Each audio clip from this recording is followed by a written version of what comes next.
Tuka ingoa, haere mai. We're here today at Snowplanet in Auckland, and what I'm wanting to show you today is how to load on a platter lift or a pomma lift with a sit ski, and also how to load on a magic carpet.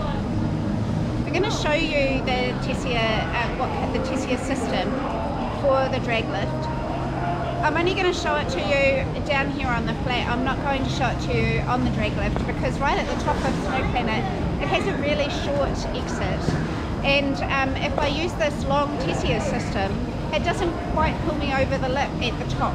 So it's something to watch out for when you're using drag lifts, is making sure that you always have someone the first time you use a drag lift to hit the stop. Whether it be a partner or a friend or a helper or an instructor, or even if you just talk to the lift loaders. So that's what I'll show it to you now, and we'll set it up so you can see what it looks like. What we are going to ski in today is just the rope system that is the initial bit of this Tessier system, and with that it shortens the distance between me and the drag lift and it gets me over the lip at the top. So first off, we'll show you the scarver system. So this is the hoop that goes around the platter lift or the pomma.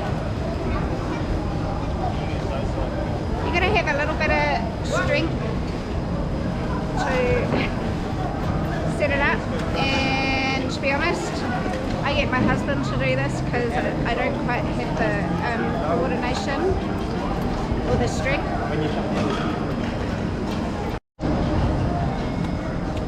So that's it, done up. That's what goes around the platter.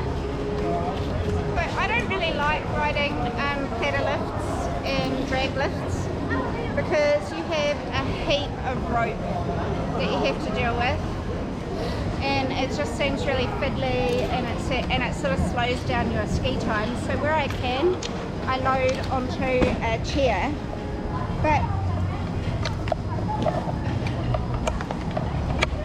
if you want to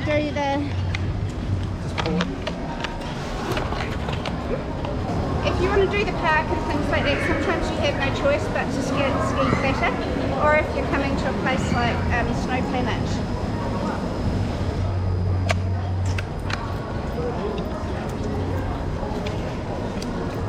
So what I like about the Tessier system is you have heaps of quick release ropes, and it's also what I don't like. So this is a quick release rope. If I pull this, it will quick release this buckle.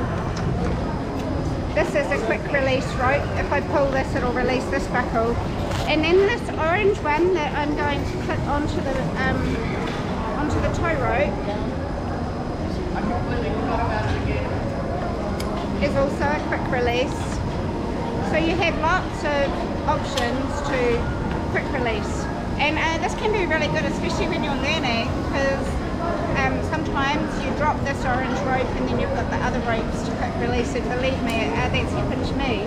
So great system, and it works really well, but it's a little long when you've got a short exit.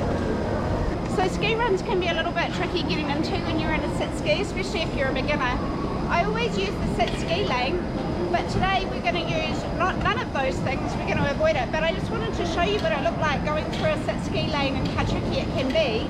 But if you have a look at this axis here, you've got to push the sit ski uphill, and it's quite tight all the way through. So we're going to avoid that, and we're going to go through this wider ski instructor lane. But if you have a look at this getting up here, you can get your outriggers caught in it, so be careful.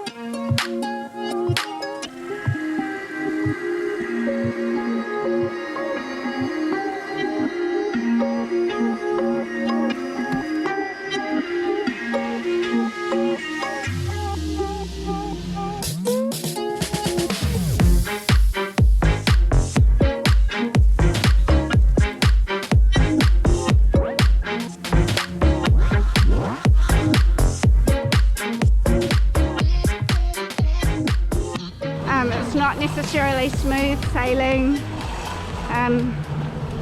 So what you have to do is relax. The more you can relax your upper body and shoulders, the better, to stay nice and stable in the sit ski. And also just to try and get as much rest as possible while you're on the platter if fatigue is a issue for you and your body. Make sure the back of your chair rest isn't too laid back, because then you can kind of lean into it and rest without using too much tummy muscle. So yeah, just sit back and enjoy the ride as much as you can.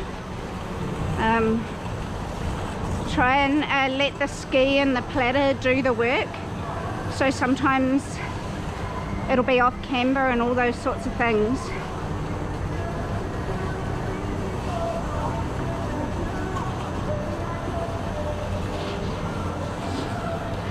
So as you can see, just the single rope seems to work.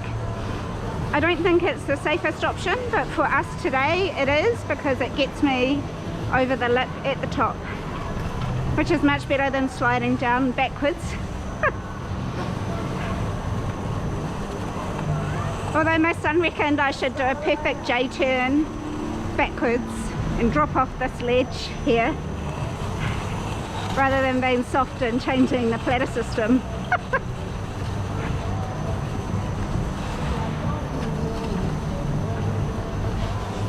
So when you come up the top, well, you've still got some tension on the rope, you quick release and push yourself off out of the way.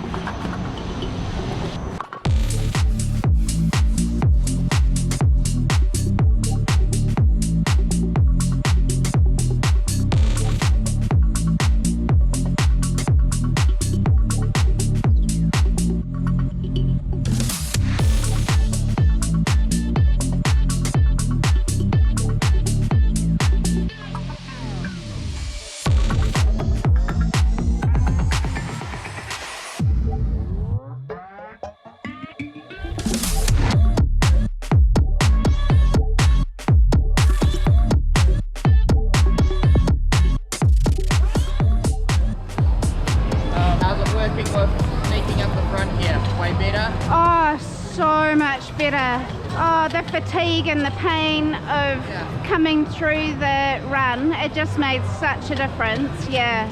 Thank you very much. Yeah. No problem. Yeah. We've got to set it up so that you guys well, I think as well, like what happened on one load was my outrigger got caught in the net and it triggered the quick release, and yeah. No. Yeah. I'm not.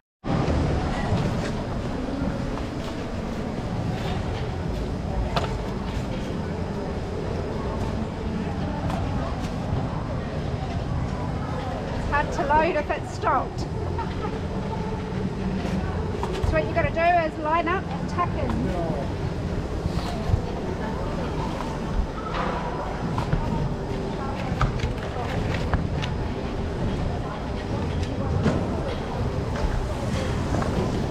Got to keep your outriggers in close, which means you need to have quite good balance, because otherwise it feels a little wobbly and like your centre of gravity is a little narrow.